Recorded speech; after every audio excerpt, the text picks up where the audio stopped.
මේ පණිවිඩය 2027 A-level biology කරන්න එන ආදරණීය දුවල පුතාලට සහ ඒගොල්ලෝගේ ආදරණීය දෙමාපියන්ට ඉතින් මේ පාර දැනුවත් කිරීම යනවානේ මේ වෙලාවේ මේ පන්ති පටන් ගන්නවා අර පන්ති පටන් ගන්නවා කියලා.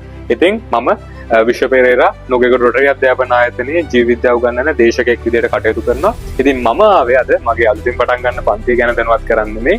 මොකද මම දැම්මම 2027 දරුවන්ට පන්ති පටන් ගන්නෙ නැහැ. හේතුව දැන් මේ O-level ඉවරච්ච ගමන් පොඩ්ඩක් හුස්ම ගන්නවත් දෙන්නේ නැතුව මේ ළමයන් අපරාධනේ පන්ති වලට යවන්නේ. ඉතින් මේ දැනුවත් කිරීම මම කරන්න ආවේ.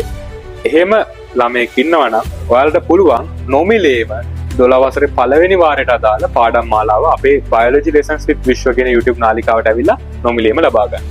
ඉතින් ඔයාලට කරන්න තියෙන්නේ YouTube එකට ගිහිල්ලා සර්ච් කරලා බලන්න Biology Lessons with Vishwa කියලා. එතකොට එන channel එකේ playlist වලට ගිහලා බලන්න ඔයාලට 12 වසර පළවෙනි වාරය සඳහා වෙන playlist එක ලෑස්ති කරලා තියෙනවා නොමිලේ. එහෙම නැත්නම් මේ තිරේ දිස්සන නම්බර එකට WhatsApp message එකක් දාලා ඔයාලට ඉල්ල ගන්න පුළුවන් ඒ playlist එකට අදාළ link එක. එතකොට ඔයාලට නොමිලේම ඔය මොන පන්ති යන්නේ නැතුව බයොලොජි කියන්නේ මොන වගේ විෂයක්ද කියලා ඉගෙන ගන්න හරි මොනවා දැනගන්න හරි අයිඩියා එකක් ගන්න හරි අවස්ථාවක් හම්බ වෙනවා නොමිලේම. ඉතින් කැමති අය දැන් පන්ති යන්න අකමැති අය ඉන්නවා නම් පොඩ්ඩක් මොනවද වෙන්නේ කියලා බලන්න හරි ඔය channel එකට ගිහලා මේ වීඩියෝස් ටික බලන්න. අපි දවසක හම්බෙමු අපේ පන්ති පටන් ගන්න පණිවිඩයත් එක්කම. එහෙනම් ජය වේවා.